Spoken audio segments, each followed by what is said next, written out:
A nada que nos descuidemos nos puede llevar a recorrer lo que yo he acabado por llamar un largo camino de la angustia a la esperanza.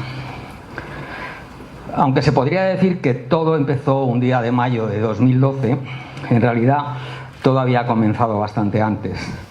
El problema fue que yo me negué a verlo. Me sentía débil, cansado. No era capaz de intentar solucionar mis problemas, que no eran pocos.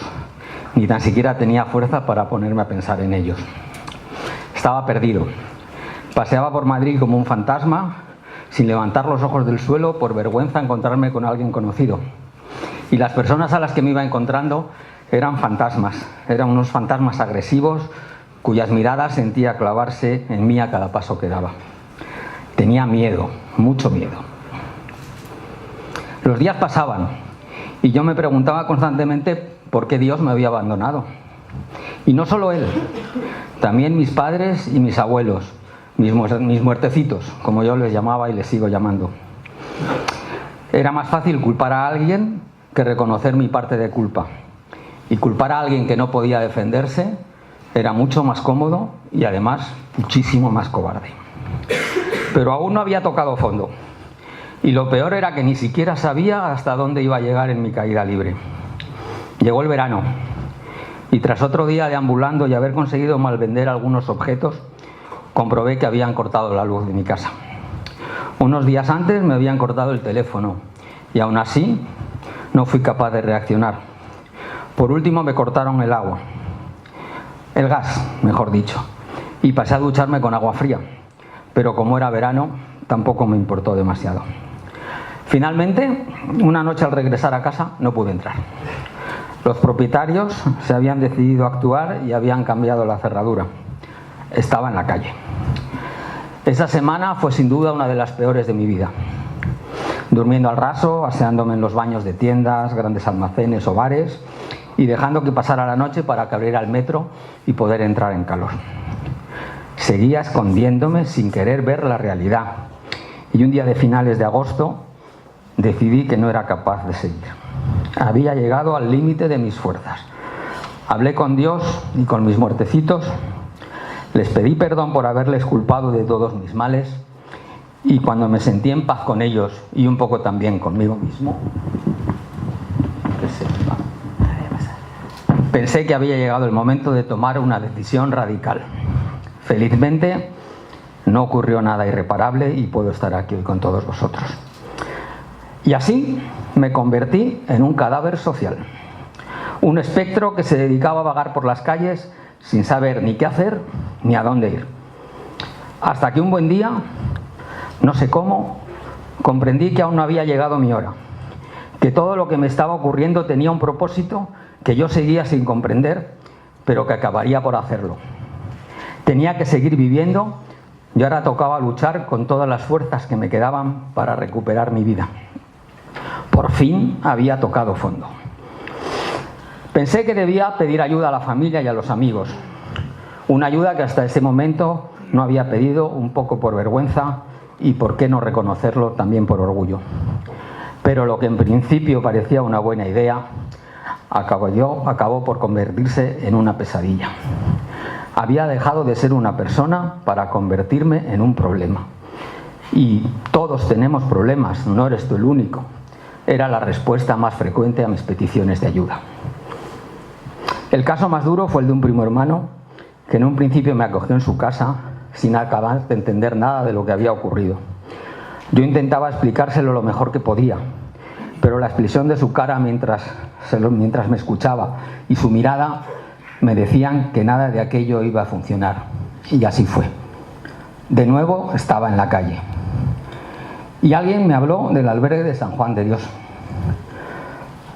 Así que, como no tenía nada que perder, hacia allí dirigí mis pasos una fría mañana de octubre de 2012.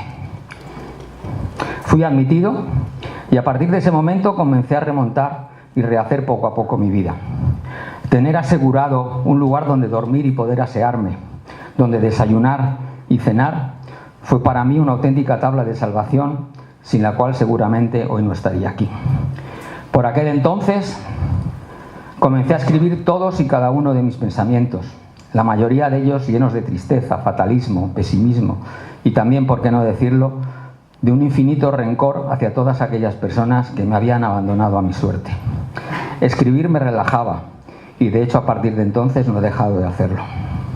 Lentamente conseguí ir cerrando una puerta tras otra, dejando fuera aquellos recuerdos y aquellas personas que me resultaban altamente nocivas y tóxicas. A partir de ahí todo fue mejorando.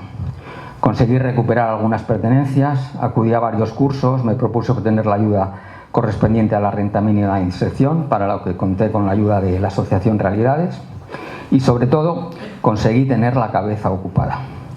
La lectura, que siempre había sido una de mis grandes aficiones, se convirtió en mi tabla de salvación. Lo único que llevaba realmente mal eran las ausencias, los silencios y los abandonos. A ver si podemos entre los dos. Vale. El balance comenzaba a ser positivo, a pesar de seguir sintiendo que el control de mi vida no estaba en mis manos. Aunque pensándolo bien, ese control tampoco me había servido de mucho. Lo que sí había recuperado era la sensación de seguridad, el optimismo, la esperanza y las ganas de vivir. Y en ese momento apareció en el horizonte Santa María de la Paz. He de confesar que al principio me costó encontrar mi sitio. Todo me resultaba extraño, todo era nuevo, todo me resultaba ajeno, complicado, diferente. Me sentía fatal, desanimado, desorientado, sin ganas ni ánimos para nada. Pero como no hay mal que 100 años dure, poco a poco me fui adaptando hasta llegar a apreciar las bondades del centro, que no fueron pocas. Y una vez más, los libros, en este caso los de la biblioteca del centro, de la que me hice cargo al poco de llegar, fueron mi refugio junto a la escritura. Esta vez en un blog sobre temas madrileños que llevo desde entonces.